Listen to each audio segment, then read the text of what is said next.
Do it, lady. Do it, lady. All of it. On your birthday. All of it. Yeah. All the time. Yeah. All the time. Yeah. Except now. Because now it's time for What's in the Box. What's in the box? What's in the box? Great intro. Non-intro. Yeah. Success. No. Hello, beautiful people. Welcome back to What's in the Box. What's in the box? I hate you. What's in the box?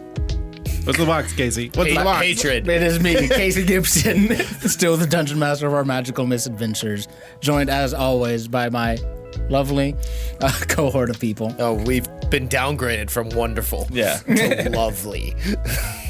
I think I interchanged them. I don't remember anymore. Well, I know that I'm Haley Rognstad, she, they pronouns, playing Eldon or El, he, they pronouns. I am Jason Wyde, he, him, and I play Ghevarax of Ville. He, him.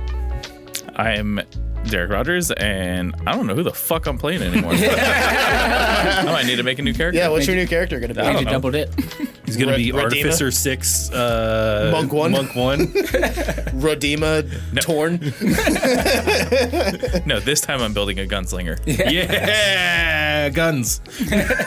Guns, Casey. Or Blood Hunter. I know we've talked about Blood Hunter. Yeah. Blood Hunter would be interesting. That would be fun. In this world, it would be a lot of fun. You can be one of the possessed people. It's true. You could be a possessed. I am Christian Snyder, and I play Aleksander Mish, Kamian. Derek's just making faces at Yeah, me. but Derek, you haven't played this long enough to be bored of it yet. No, I'm not bored of it yet, but I mean, I just got pulled into fucking tar. I get punished for casting spells the second I cast one. Yep, that's exactly what happened. That's what it is. Yeah. Oh, I play clear. cleric. I started playing my cleric right. Casey takes my character from me. Then I start doing this. I get spells. Casey takes my character. I'll just won't fucking have magic anymore. Yeah, I'm trying to teach you a lesson. I don't watch you. Wow. End the recording. Wow. I take my shit. Bye. You've been kicked from being a player, so you have more time to do Yeah, I need you to focus on editing so you're not allowed to play anymore. Oh my God. Messed up. Yeah, but he won't know how we to love edit you. because he's not here in the room. The vibes are off when you're I feel just like listening to he's it. good enough that he would know how to edit without being here, but He's good. He's great. You'll find out. I have to be here. He has to be here. If I were to just leave you guys to your own devices and you guys sent me raw audio, it would be awful. No, trust me. Like I'm sitting here, like there's no way. we wouldn't do it well. Yeah. I mean, now maybe. If He's taught us a lot. I haven't learned. I have purposely not learned shit. Purposefully. Purposefully. Why would I try and take a job from my friend? You're just Learning making doesn't take jobs. You're making his job more difficult. That's First off, no. Why would I? I'm not making his job more difficult. you usually do. Yeah. if you're not listening and learning what he's telling you, then you are. What has he told me other than he's using a program called Pro Tools, and sometimes we've maxed out the lines on it, and it uses a lot of resources near the end of the recording days, and talking to your mic, and Day one. So this is the whole what's in the box. Yeah, you guys listing think everything what Derek has taught us. and everything that I've learned over the course of like my entire lifetime, you guys are getting it here in the What's in the Box right now. Snyder started giving you 4 tips. A number 1, talking to your mic. Talking to your mic. Just talk to your mic. over your and mic. And when all of That your was a friends big have in-ear monitors, you can no longer say very, very nice things and sometimes not so nice things to Derek into his ears so he can hear them. Who said that? It's hard to concentrate when somebody's just doing that shit in your ears the No whole shit. time. And everybody else has no idea that it's happening. Well, you know what? Who was in our ears this episode? Malik. Yeah. That was weird getting to play him again. Especially after filming the above table. The last above table we did. We talked about Malik, I was Not sitting been out there. for several months. I still knew it in my heart. No doubts. I thought he was dead, and Elle thought he was dead. 0 doubts. Yeah, but that's still an interesting place because the spell specifies a dead person, right? No, it says the spirit. What does the spell say? Yeah, read out the spell. Because I thought for sure it was a dead person. Seance. You and 3 or more willing creatures lock hands to conjure a spirit from the afterlife to answer your questions. Describe or name a creature that's familiar to you. If the creature's soul is free and willing, it manifests as a ghostly specter. The spell fails if the spirit was the target of the spell within the last 10 days. Until it ends, you can ask up to 3 questions. Yeah, we hand Fast. We hand waved a lot fast. Yeah, for a rule of cool. But I think the main thing was from the afterlife. Yeah. Yeah. Which I think we had talked about before, and it was supposed to be a validation of if we can never contact him, then he's probably not dead. But now we contacted Well, the first him. time we did it, Abyssia answered. Abyssia Right. answered. So it's like, oh, he's gone. Yeah. So yeah, I can kind of touch on that in my interpretation of the spell and how I kind of wanted this to work, just so you guys have the above table like implications of it. Wrong show. Wrong show? Oh yeah. Okay, I'll save it for that episode. Yeah, there you go. See you in 2027. So yeah, I looked at it as like because of the way this pantheon works, I mean, you are directly tied to your gods, so like afterlife is already a little like, I haven't fully 100% built out what each afterlife is, but each god rules over their domains, and each god has their like following and stuff like that. So like Malik's spirit is in a weird kind of place right now where he's still in his body, but at the same time Abyssia can at any point shunt you out of your body, take control, and then where does that spirit go? Into Abyssia's domain. So it's one of those things where also it's just like, okay, well, if Abyssia is not focused on you, then yeah, maybe there's a chance that they can reach out to you through the spell and contact your spirit, which may or may not be just floating ambiently or inhabiting your body in that moment. It's kind of it's a little fast and loose that way, but because Malik's spirit is already inherently kind of in a state of transit permanently now, that's kind of how I ruled that. Nice. That's so cool. I like it. For the record, that's exactly what I thought it was going to be. Where it was going to be. Smarty pants. No. He figured it out 10 episodes ago. No, first off, I figured it out as soon as Malik was taken. But second, I'm calling bullshit. No. I was assuming it was going to be something. It wasn't exactly 100% that. It was more along the lines of because his body was a vessel for a spirit. That's what that's the only assumption of what the gods are, is that means it's intertwined so deeply that he has a spirit you can contact. Yeah, not far off. I mean, yeah, it makes sense, and when you die, you get taken by one of the gods into their domain, I'm assuming. So I wonder what happens to those that don't worship. Do they just get randomly plucked, or that'll be fun to explore. That'll be fun to figure out. Yeah. I've given it some thought, but we'll get into it, yeah. But yeah, how's everyone feeling? That was really cool. Like, I liked throwing it to Derek and just being like, hey, Malik, what you do? That was fun too, because we can talk about it here because I'm gonna edit it out. But like, some of it was just me answering stuff, and some of it was like Casey would answer, and then I would just say what he said in a fun way. I did not mean for him to be that cryptic. I don't know what was up with that, but I was like, I feel like this would be kind of like. There's also a part of Malik that's not him anymore too, and so I think a part of it is like, it's now been like a couple of months where he's been like, "You good? Yeah, I'm fine. Oh man, I know that pain. Yep. But no, it's like been a couple of months where he's been kind of at Abyssia's beck and call. And so like, I figured there are parts of his personality that has changed a little bit. Oh yeah, I mean, just having to like maladapt to the situation you're in, and having Abyssia basically like riding on your shoulder at all times. Yeah. Yeah, that was fun, and also wild knowing that his just from a mechanical standpoint is much higher level. Yeah. Much higher level. So I don't even know if we need to build out his character sheet. Don't worry about it.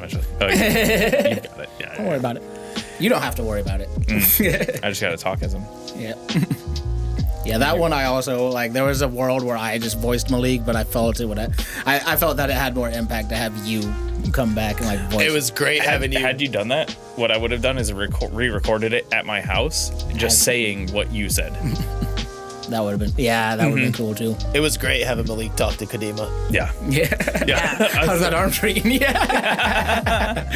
And being able to very distinctly tell who was who. Like, Yeah. it was, because, we talk about the difference in the characters, but hearing them side by side, back to back, really drives that point home. I love it.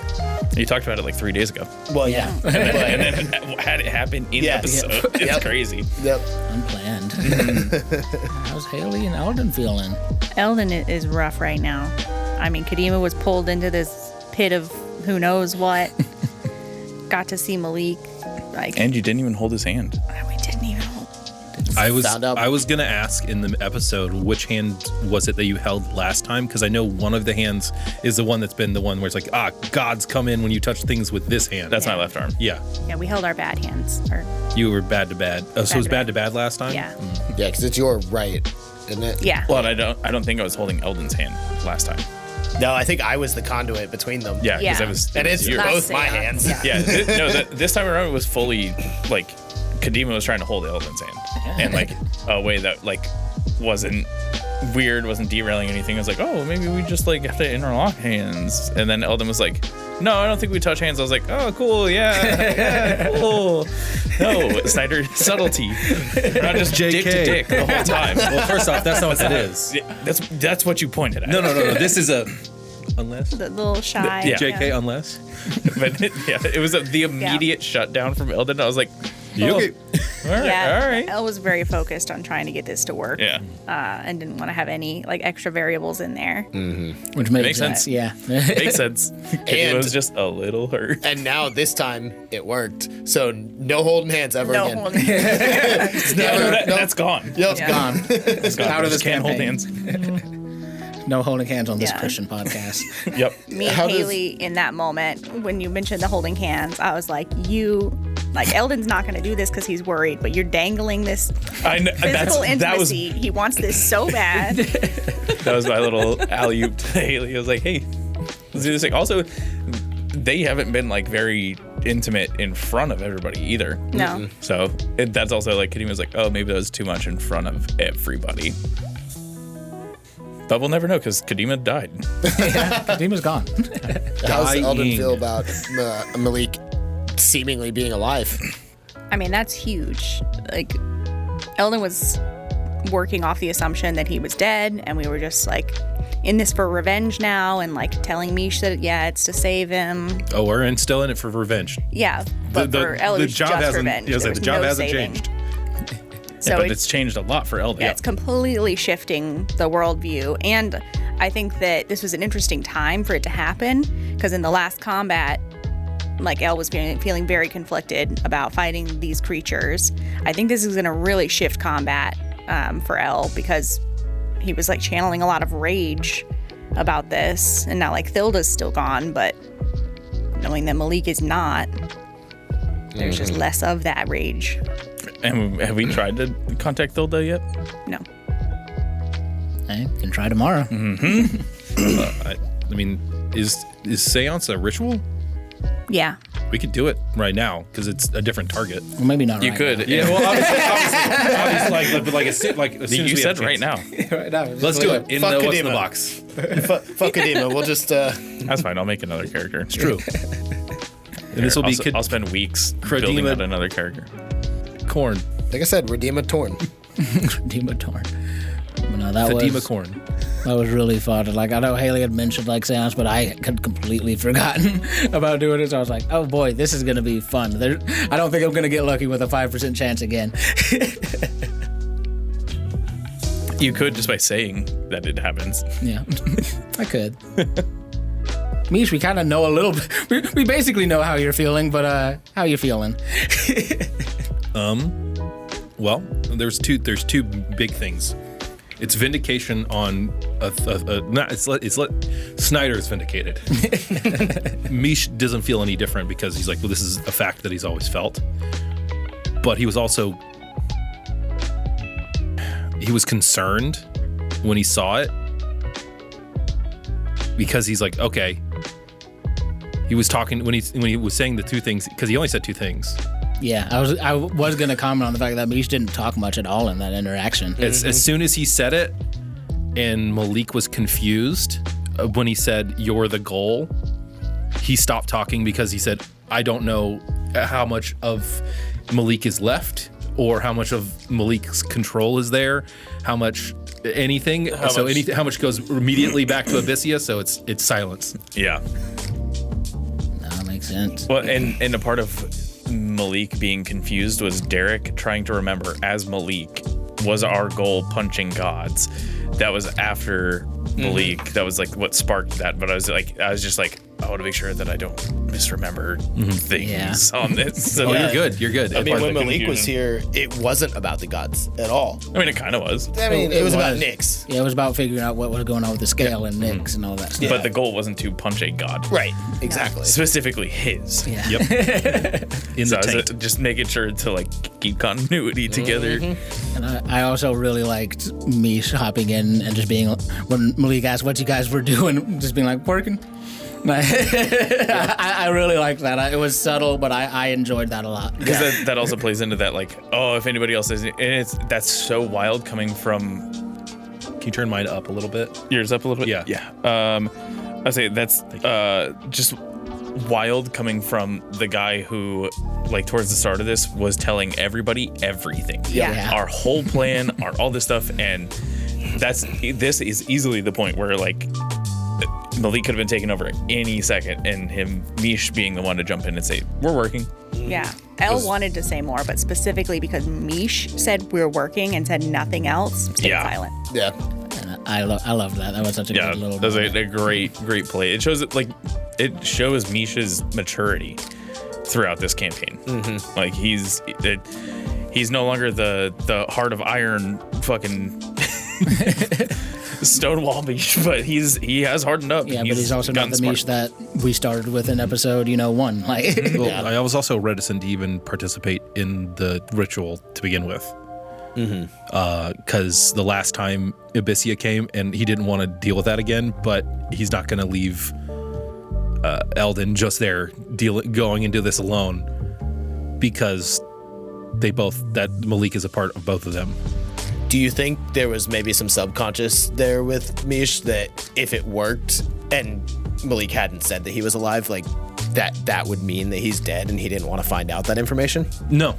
It was. I think that If Mish had found out that Malik was dead, he would have accepted it 100% immediately and would have been very sad. But his goal wouldn't have changed. Okay. Straight. yeah, that was kind of my case. It's like regardless of what the thing is, Misha's whole thing is knowing stuff, so he would know it, but his reaction to it would be different. He'd add a date. How was it for Ghevarax? Just, you had a little implication there too, but, also just finally meeting this Malik that you've heard about since you joined up with the party, and, kind of same from Kadima's standpoint as well. I know we touched on Derek, but... Yeah, I mean, it's weird being a player, knowing the character, and playing a character that doesn't know the other character. Trying to keep that separated. So, I mean, there was no stake for him until there was recognition, and that did draw Gev in, and was it made Gev feel more like involved and integrated into that whole situation. So now it's minor, but now Gev also cares about talking to Malik. Like, it draws him in. It makes him a part of it. He made me care. It's funny because Malik is kind of starting to feel, for anybody who's listened to C2 of Critical Role, it's very much so giving like Molly and Eyes of Nine vibes, where he's like kind of still a friend of the party, but also kind of the op. Yeah. Big op. But no, it was really cool because I think separately from how Gev's experience is, Kadima, like who knows what would have happened if Malik didn't do what he did. Yeah. So like there's also that kind of like, I'm kind of alive because of you, but you also like royally fucked my life up. Yeah. Like in an instant. How's the arm? I love it. It was good. Wild. That was my arm tree. That was weird as a player, pulling like DM stuff of like swapping between characters. Yeah. But no, that was really fun. And again, like I said, I didn't intend for Malik to come across as like as shady and like kind of intimidating as he was, but I kind of like that it happened. It felt right. It did. It felt appropriate through and through. Because I wanted it to be Malik, but different. Yeah, because Like, I mean, not just like who he they've is. changed because of everything that experience. Like, there's no way Malik didn't change too. Like, Yeah, that was. And I wanted to make sure to talk to each person. yeah, Like, have one-on-one with each of them. And I don't know, I think he wanted to give you guys more. In my head, I think he wanted to, but he also knows that, like, this is a recorded call, so Yeah. like I can't really say too much. His And I mind's know tapped. I know you guys also can't really say too much. I have a question, and I don't know if I'm going to get an answer. I don't know if you have the answer or you have the answer, or if it was just something that was made up.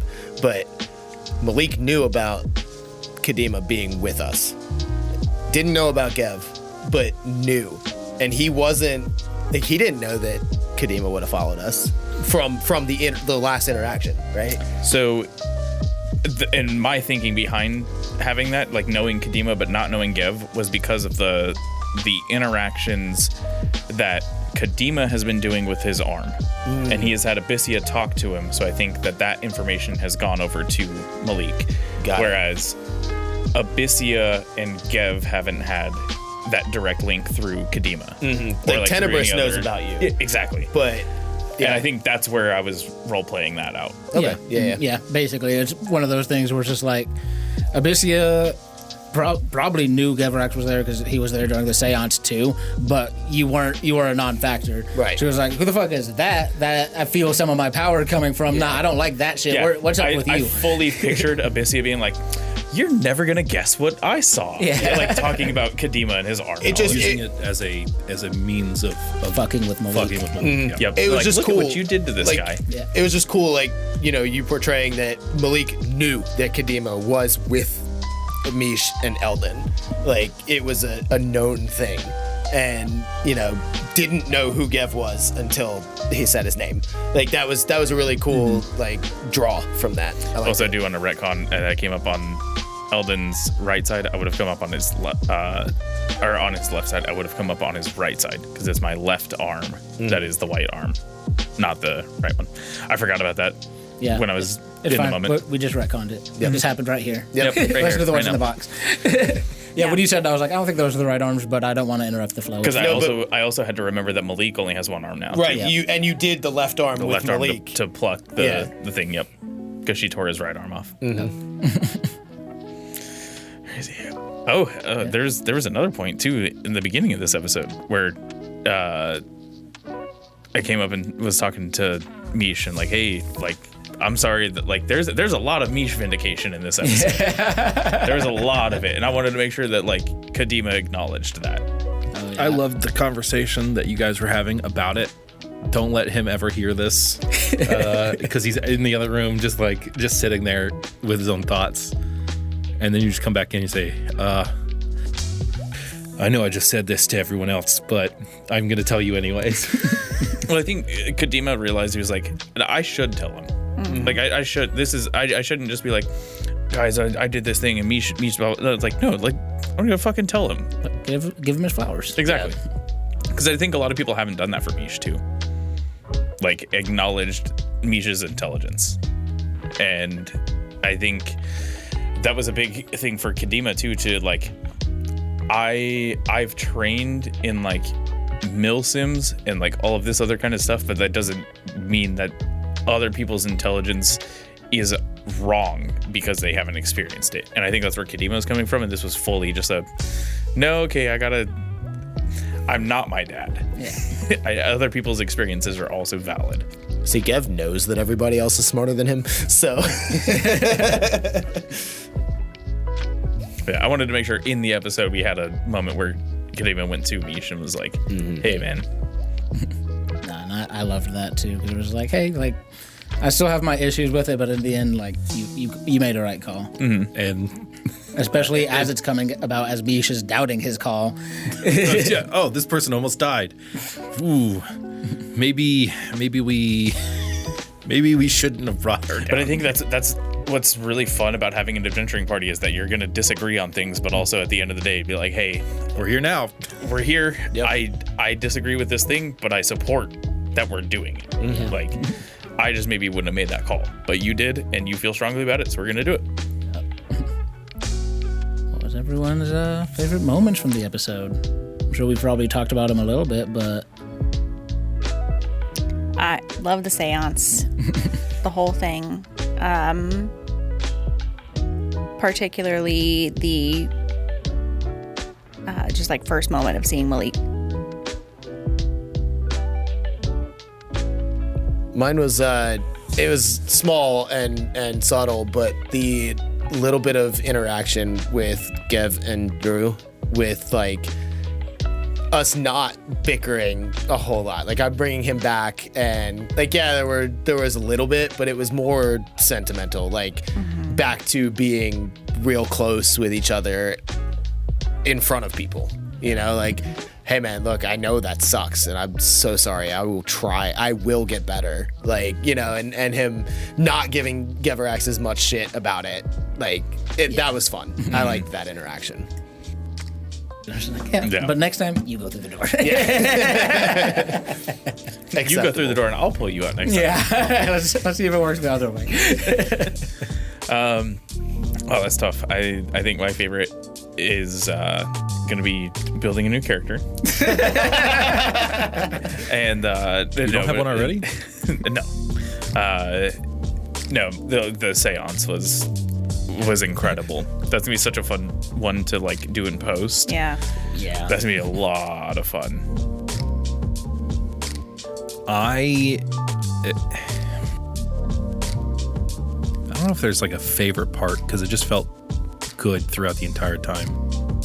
Which is weird. Just It was consistent, consistently good. No peaks and valleys. It was a strong episode. It was one of those ones where it's like, well, okay, everything's working good. I'll say it's I think my favorite part was you guys having the conversation. You're like, okay, we're gonna give him the space, and then Kadima's like, are you sure you want space? Don't want space? I'm like, because Mish didn't know if he cared or not, because he still didn't know.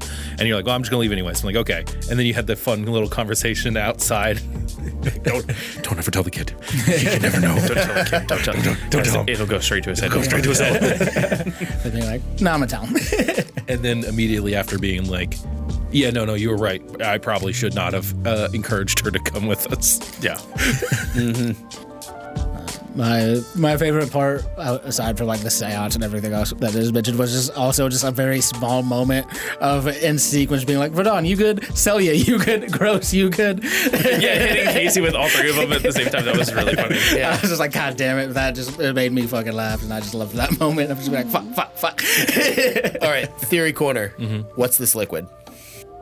I think I immediately thought it was my demise. oil. I thought it was oil. He said it was thinner than oil, thicker than water. Yeah, but no, like when he was describing it, my immediate thought was oil, so he went to something different. So it could be, and it's not blood, but it's not. Was it brackish? Didn't taste it. I think it's I'll rot let you know juice. next episode. It's rot juice. Yeah. That's a good juice. idea. Yeah. Bruce.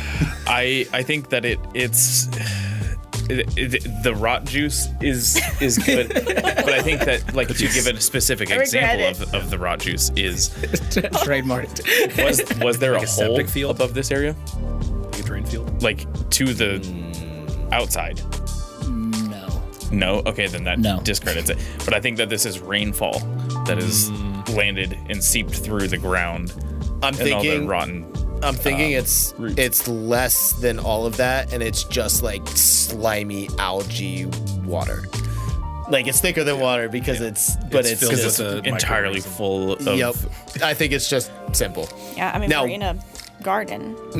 Now, what's underneath it? that's probably less than simple. What grabbed me? Was that a hand? Yeah, so it was a hand, so I'll have to figure that out. So I would talk about this off mic, but the very fun part about this is I did not decide there was anything in that pond until Kadima I cast a spell. Kadima stuck a spear. Nothing had to be there. It could have just been empty. could have been. did. You But I chose felt- to do this. I love it. It's a fun thing I do, and I don't always realize I'm doing it until after the fact as a DM, where it's just like, all right, cool, I'm going to give you a series of nothing so we can continue moving things forward, but then I don't want to give you nothing back to back. So at some point I have to, like, I was like, okay, there's nothing down the hall. Like we're done with this building, we can move on. Nothing down that hall. And I was like, okay, cool. Few successful stealth checks you guys get.